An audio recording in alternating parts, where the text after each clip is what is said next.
Hello everyone, I hope you all are doing very well. तो स्वागत है आप सबका एक नई वीडियो में। तो आज की वीडियो में हमारा टॉपिक होने वाला है प्रॉपर्टीज़ ऑफ कॉन्वोल्यूशन।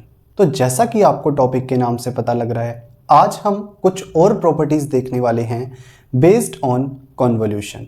तो वीडियो स्टार्ट होने से पहले मैं आपको बता दूं, बोर्ड पे हम जो भी डिस्कस करेंगे उन सब की फ़ोटोज़ आपको डिस्क्रिप्शन बॉक्स में मिल जाएगी। साथ ही आपकी कंप्लीट रिवीजन के लिए हैंड रिटन नोट्स का लिंक भी आपको डिस्क्रिप्शन बॉक्स में अवेलेबल हो जाएगा, जिसमें हमने हर एक लाइन को बहुत अच्छे से एक्सप्लेन किया हुआ है। तो अब बिना टाइम वेस्ट किए हुए चलते हैं अपनी वीडियो में।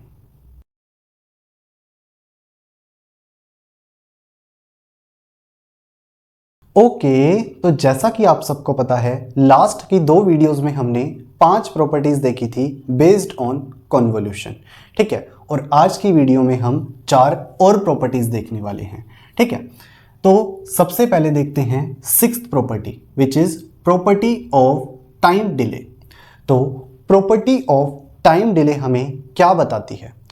प्रॉपर्टी ऑफ टाइम डिले हमें ये बताती है कि जब हम दो टाइम डिलेड सिग्नल्स का कन्वोल्यूशन करते हैं तो हमें रिजल्टेंट सिग्नल क्या मिलता है। यानी कि convolution of 2 time delayed signals हमें प्रॉपर्टी ऑफ टाइम डिले बताती है। ठीक है, यहाँ पे हमने x1t एंड x2t 2 सिग्नल्स को कंसिडर कर रखा है, जिसका कन्वोल्यूशन हमें yt एक रिजल्टेंट सिग्नल मिल रहा है। ठीक है, अब मान लेते हैं x1t को हमने डिले किया t1 टाइम के साथ और x2t को हमने डिले किया t2 टाइम के साथ। तो जो हमारे पास इन दोनों के कन्वोल्यूशन का रिजल्टेंट सिग्नल yt है, ठीक है, वो डिले होगा t1 प्लस t2 टाइम के साथ। ठीक है, और ये हमें क्या है, प्रॉपर्टी ऑफ टाइम डिले बताती है। यानी कि जो हमारे पास इन दोनों सिग्नल्स के कन्वोल्यूशन का रिजल्टेंट सिग्नल yt है, वो डिले होता है sum of time delays provided to both the signals. यानी कि t1 प्लस t2 टाइम के साथ हमारे पास yt डिले होता है। ठीक है, तो इस तरीके से प्रॉपर्टी ऑफ टाइम डिले हमें कन्वोल्यूशन देती है 2 टाइम डिलेड सिग्नल्स का। ठीक है, तो यहाँ पे जब भी हम किन्हीं 2 सिग्नल्स को कन्वोल्यूशन करते हैं और उनको टाइम डिले प्रोवाइड करते हैं, तो हमारे पास रिजल्टेंट सिग्नल में जो टाइम डिले होगा वो क्या होगा, sum of time delays provided to both the signals. ठीक है, उसके बाद 7th property, which is property of time scaling. तो प्रॉपर्टी ऑफ टाइम स्केलिंग हमें क्या बताती है? प्रॉपर्टी ऑफ टाइम स्केलिंग हमें 2 टाइम स्केल सिग्नल्स का जब हम कन्वोल्यूशन करते हैं तो हमें रिजल्टेंट सिग्नल क्या मिलता है, ये हमें बताती है प्रॉपर्टी ऑफ टाइम स्केलिंग। यानी कि convolution of 2 time scale signals is given by property of time scaling. ठीक है, यहाँ पे भी हमने 2 सिग्नल्स x1t एंड x2t को कंसिडर किया हुआ है, जिनका कन्वोल्यूशन हमें रिजल्टेंट सिग्नल yt मिल रहा है। ठीक है, अब मान लेते हैं x1t को हमने a अमाउंट के साथ इसकी टाइम स्केलिंग करी। ठीक है, तो a को टाइम t के साथ मल्टीप्लाई कर दिया, साथ ही x2t की भी a अमाउंट के साथ टाइम स्केलिंग करी।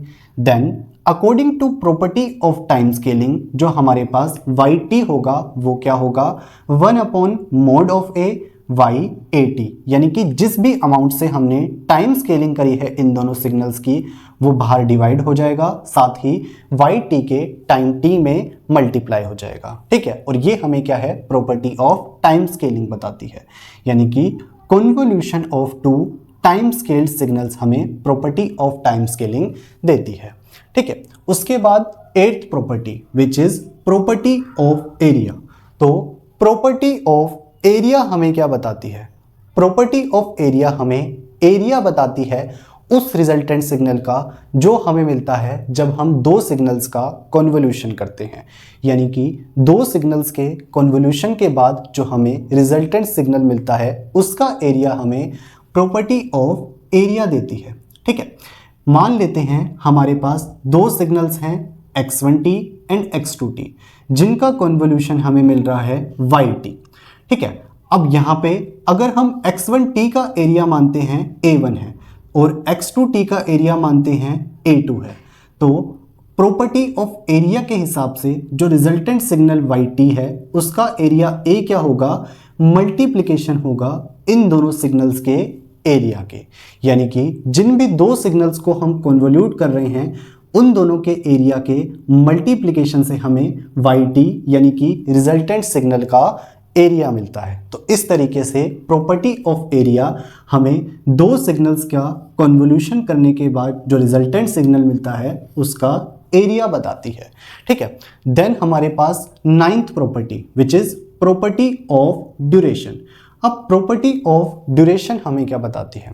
प्रॉपर्टी ऑफ ड्यूरेशन हमें ड्यूरेशन देती है रिजल्टेंट सिग्नल का जब हम दो सिग्नल्स का कन्वोल्यूशन करते हैं जिनकी फिक्स्ड ड्यूरेशन होती है, यानी कि जिनका फिक्स्ड इंटरवल होता है। यानी कि जब हम किन्हीं दो सिग्नल्स का कन्वोल्यूशन करते हैं जिनका हमें ड्यूरेशन ऑलरेडी पता है, तो जो हमें उन दोनों के कन्वोल्यूशन से रिजल्टेंट सिग्नल मिलता है उसका ड्यूरेशन, उसका इंटरवल प्रॉपर्टी ऑफ ड्यूरेशन हमें देती है। ठीक है, यहाँ पे हमने x1t और x2t सेम दो सिग्नल्स को कंसीडर कर रखा है जिसका कन्वोल्यूशन हमें रिजल्टेंट सिग्नल yt दे रहा है। ठीक है, अब मान लेते हैं x1t जो है वो एग्जिस्ट करता है t1 से t2 टाइम तक और x2t जो है वो हमारे पास एग्जिस्ट करता है t3 से t4 टाइम तक। Then according to property of duration जो yt यानी कि इन दोनों के कन्वोल्यूशन का रिजल्ट है वो एग्जिस्ट करेगा t1 प्लस t3 से t2 प्लस t4 टाइम तक, यानी कि इन दोनों की लोअर लिमिट्स का एडिशन टू इन दोनों की अपर लिमिट्स का एडिशन। ठीक है, तो इस तरीके से हमारे पास प्रॉपर्टी ऑफ ड्यूरेशन हमें ड्यूरेशन बताती है रिजल्टेंट सिग्नल का जो हमें मिलता है जब हम दो सिग्नल्स का कन्वोल्यूशन करते हैं जिनकी फिक्स्ड ड्यूरेशन है। ठीक है, तो ये है हमारे पास प्रॉपर्टी ऑफ ड्यूरेशन। तो इस तरीके से हमने चारों प्रॉपर्टीज को डिस्कस कर लिया, जिसमें फर्स्ट प्रॉपर्टी में हमने क्या देखा, प्रॉपर्टी ऑफ टाइम डिले, जो हमें बताती है कि जब हम किन्हीं दो सिग्नल्स का कन्वोल्यूशन करते हैं, दो टाइम डिलेड सिग्नल्स का कन्वोल्यूशन करते हैं, तो हमें रिजल्टेंट सिग्नल क्या मिलता है। साथ ही प्रॉपर्टी सेवंथ यानी कि प्रॉपर्टी ऑफ टाइम स्केलिंग हमें क्या बताती है, जब हम किन्हीं दो टाइम स्केल्ड सिग्नल्स का कन्वोल्यूशन करते हैं तो हमारे पास रिजल्टेंट सिग्नल क्या आता है। उसके बाद प्रॉपर्टी ऑफ एरिया हमें क्या बताती है, प्रॉपर्टी ऑफ एरिया हमें दो सिग्नल्स के कन्वोल्यूशन से जो रिजल्टेंट सिग्नल मिलता है उसका एरिया देती है। उसके बाद प्रॉपर्टी ऑफ ड्यूरेशन हमें क्या है, दो सिग्नल्स के कन्वोल्यूशन से जो रिजल्टेंट सिग्नल मिलता है उसका ड्यूरेशन प्रोवाइड करती है। ठीक है, तो ये है हमारे पास चारों प्रॉपर्टीज।